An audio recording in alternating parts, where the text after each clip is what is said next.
Hello friends. आज हम बात करेंगे डॉक्टर राकेश जोशी जी से, जो कि सीनियर आई कंसल्टेंट हैं एट सूर्य आई केयर सेंटर के। प्रेगनेंसी एक वुमेन के लिए लाइफ का बहुत ही अच्छा पार्ट है। तो सर, आज हम जानेंगे कि प्रेगनेंसी के कारण आंखों में क्या क्या चेंजेस आ सकते हैं। यस।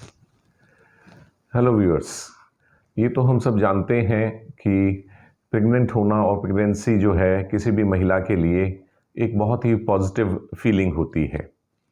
लेकिन प्रेगनेंसी में शरीर में कुछ चेंजेस आते हैं जिसकी वजह से पूरे शरीर में ही कुछ बदलाव आते हैं और कुछ नेगेटिव कुछ पॉजिटिव बदलाव आते हैं। इन्हीं में आंखों में आने वाले बदलाव भी शामिल हैं। सबसे पहली चीज़ तो ये है क्योंकि प्रेगनेंसी के दौरान हमारे शरीर में महिलाओं में ईस्ट्रोजन और प्रोजेस्टेरोन हार्मोन का लेवल इंक्रीज़ होता है। इसकी वजह से बॉडी में वाटर रिटेंशन होता है।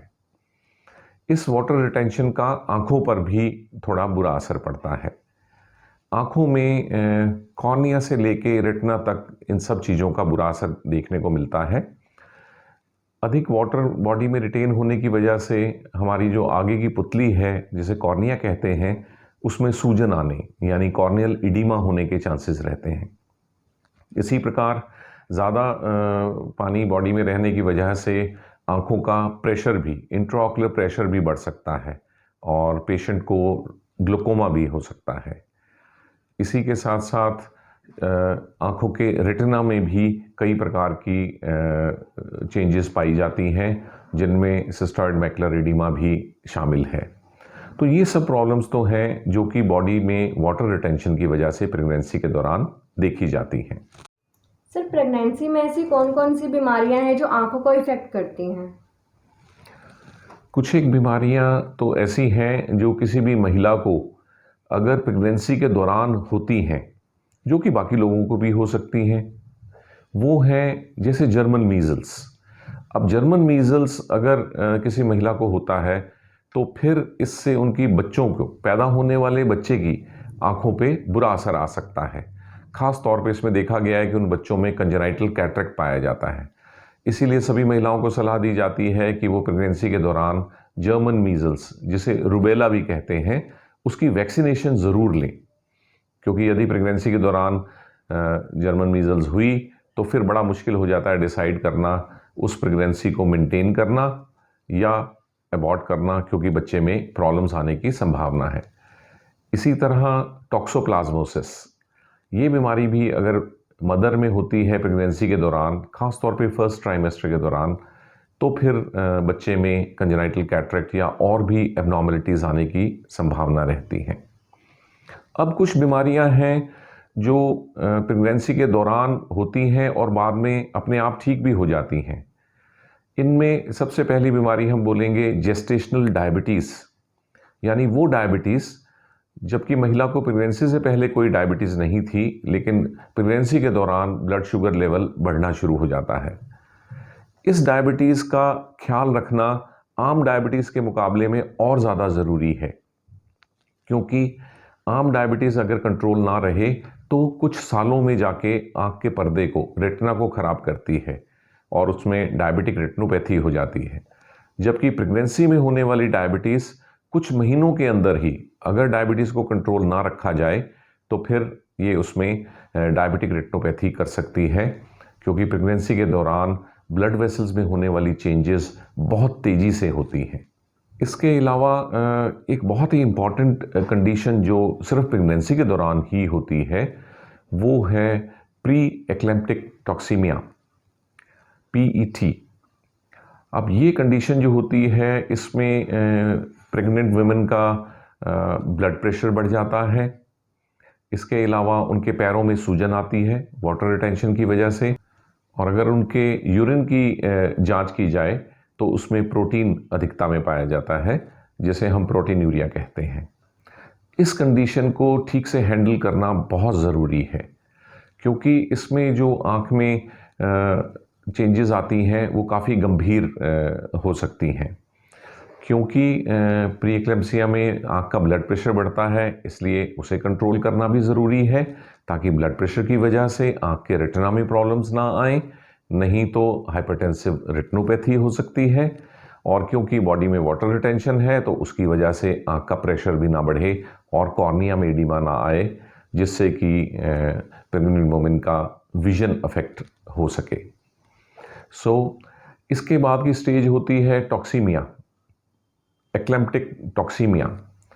ये कंडीशन और भी ज़्यादा सीरियस है। यदि प्री एक्लेम्प्टिक टॉक्सीमिया का ख्याल नहीं रखा गया तो पेशेंट फिर नेक्स्ट स्टेज में चला जाता है, जिसमें कि उसे काफ़ी दौरे भी पड़ते हैं। तो इस कंडीशन को शुरू से ही कंट्रोल करना और ब्लड प्रेशर को कंट्रोल करना बहुत ही ज़रूरी है। अब हम बात करेंगे कुछ और ऐसी कंडीशंस जिनमें कि प्रेगनेंसी में बहुत ध्यान रखने की ज़रूरत है। जैसे जिन महिलाओं में थायराइड की प्रॉब्लम पहले से रहती है, ख़ासतौर पे हाइपोथायराइडिज्म और हाइपरथायराइडिज्म, उन्हें अपनी दवाई ठीक प्रकार से लेनी होती है और अपने थायराइड की प्रोफाइल को बिल्कुल ठीक से कंट्रोल रखने की ज़रूरत है। नहीं तो नवजात बच्चे की डेवलपमेंट पे बहुत असर पड़ता है और फिर उसकी बॉडी की ग्रोथ भी ठीक प्रकार से नहीं हो पाती है। सर, ऐसी कौन सी मेडिसिन्स हैं जो हमें प्रेगनेंसी में लेते समय उनका ध्यान रखना चाहिए, जो नहीं लेनी चाहिए हमें? ये एक बहुत ही इम्पॉर्टेंट इशू है।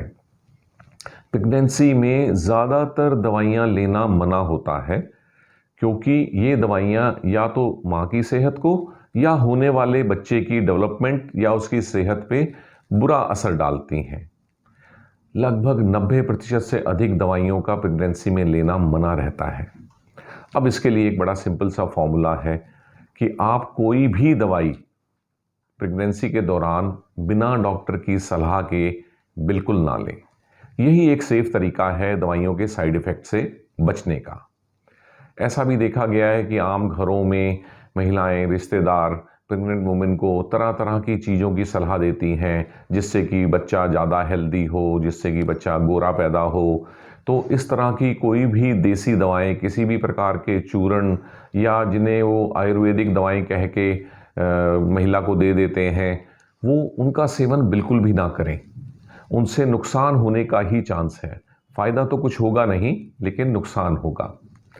अब हम कुछ दवाइयों के नाम मोटे तौर पे लेंगे, जिनमें ना तो आपको उनको मुंह से खाना है प्रेगनेंसी के दौरान और ना ही आई ड्रॉप के रूप में भी इस्तेमाल करना है।